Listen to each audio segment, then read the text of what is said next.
Hello guys, কেমন আছো সবাই? আমি চলে এসেছি তোমাদের মালা নতুন একটা ব্লগ ভিডিও নিয়ে। আজকে কিন্তু জামাই ষষ্ঠী, তো সেই উপলক্ষে আমাদের বাড়িতে বিরিয়ানি হচ্ছে। আর যেহেতু বাবা মারা গিয়েছিল, 1 বছর হয়নি আমাদের, তো সেই কারণে কিন্তু আমরা এবছর আর জামাই ষষ্ঠীতে যাইনি, আর আমার ননদরাও কিন্তু আসেনি। তো দেখো, ছোটোখাটো করে আমাদের বাড়িতে আজকে একটু বিরিয়ানি রান্না করা হবে। তা তোমাদের দাদাভাই সকাল সকাল চলে গিয়েছিল, গিয়ে বিরিয়ানির চাল আর এদিকে বিরিয়ানির যে মাংসটা সেভাবে কেটে নিয়েছে। আর আমি এইদিকে টক দইটা মেখে রাখছি। আর এগুলোকে আমি আধা ঘন্টা, সব চালটাকে আধা ঘন্টা ভিজিয়ে রাখবো, আর মাংসটাকেও আধা ঘন্টা মেখে রাখবো টক দই দিয়ে।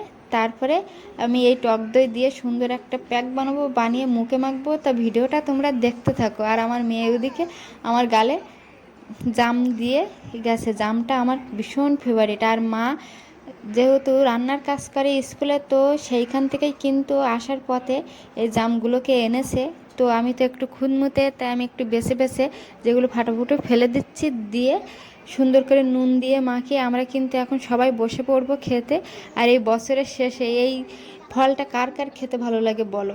এই ফলটা তো আমার ভীষণই ভালো লাগে আর ভীষণ টেস্টি লাগে, যেহেতু টক, তো ওই জন্য নুন দিয়ে খেতে। আর আমার তো কালো জামটা এমনি ফেভারিট, টক হোক আর যাই হোক, আমার তো ফেভারিট ফলের ভিতরে কালো জামটা। আর তোমাদের মানে ফলের ভিতরে কোনটা ফেভারিট অবশ্যই কমেন্টে জানাবে। আর মা কিন্তু এই সাইডে বসে খাচ্ছে, হয়তো ভিডিও তোমরা দেখতে পাচ্ছ না, কিন্তু এই সাইডেই কিন্তু বসে খাচ্ছে। আর আমরা সবাই কিন্তু এক গামলিতে মেখে সবাই খেয়ে নিয়েছি। আর দেখো, খাওয়া দাওয়ার পরে এইদিকে আমি সেই দইটাকে নিয়ে মুখে মাখছি, টক দই কিন্তু। আর এই টক দইয়ের সঙ্গে তোমরা যদি বেসনও মাখতে পারো, আরও সুন্দর পরিষ্কার হবে। আর এই টক দইটা মেখে রাখলে আস্তে আস্তে দেখবে সাদাটা আস্তে আস্তে কালো হয়ে যাবে, আর নোংরা বার হবে দেখবা। আর আমি এই তো প্রথমে মাখছি টক দইটা, কত সুন্দর সাদা দেখো।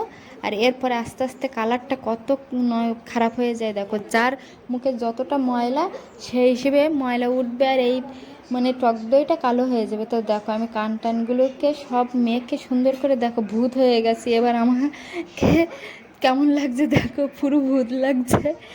তো দেখো, এভাবে আমার মেয়েরাও কিন্তু খেপাচ্ছে। আর আমার শাশুড়ি মা ওইদিকে বলছে যে একটু ওখান থেকে নিয়ে একটু খেয়ে দেখো টক কিনা। তো যাই হোক, এসবগুলো আমাদের পাকামোর কথাবার্তা। তো এইভাবে কিন্তু আমি ময়লাটা তোলার জন্য একটু হাত দিয়ে একটু ভালো করে ম্যাসেজ করে নিচ্ছি। আর হাত দিয়ে আমি নখ দিয়ে কিন্তু একটু মানে ম্যাসেজ করছি, যাতে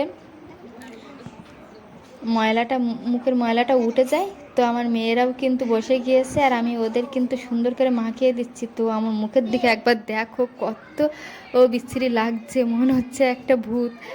তো যাই হোক, তারপরে আমি এটাকে ধুয়ে তোমাদের দেখাবো যে মুখটা এখন কেমন পরিষ্কার হয়েছে কি না হয়েছে, তোমরা দেখলেই বুঝতে পারবে। তো চলো আমি মুখটাকে ধুয়ে আসি। তো দেখো বন্ধুরা, এইদিকে আমি মুখটা ধুয়ে কিন্তু রোদ্দুরের দিকে বাইরে বার হয়ে এসেছি। একটা লাইটের আলো হয়তো অন্যরকম লাগবে।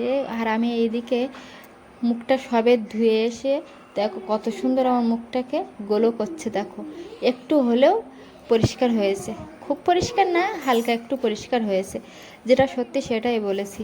তো দেখো বন্ধুরা, আমার মেয়ে এদিকে মাথায় পেয়ারা পাতা, কারি পাতা, নিম পাতা আর কিষ্কিন্দির পাতা, এইসবগুলো সব একসাথে মিক্সিতে বেটে কিন্তু মাথায় মাখা হবে। আর এইটা মাথায় মাখলে, নিম পাতাটা মাখলে তো খুশকি দূর হয়। আর তার সাথে এই ক্ষুদিকিষ্টির পাতা, কারি পাতা আর পেয়ারা পাতা, জবা ফুলের পাতা, জবা ফুল, এইসবগুলো সব একসাথে মিক্সিতে বেটে সেঁকে নিয়ে তারপরে কিন্তু মেখে আধা ঘন্টা রাখতে হবে, রেখে তারপরে কিন্তু এটাকে ধুয়ে ফেলতে হবে শ্যাম্পু দিয়ে।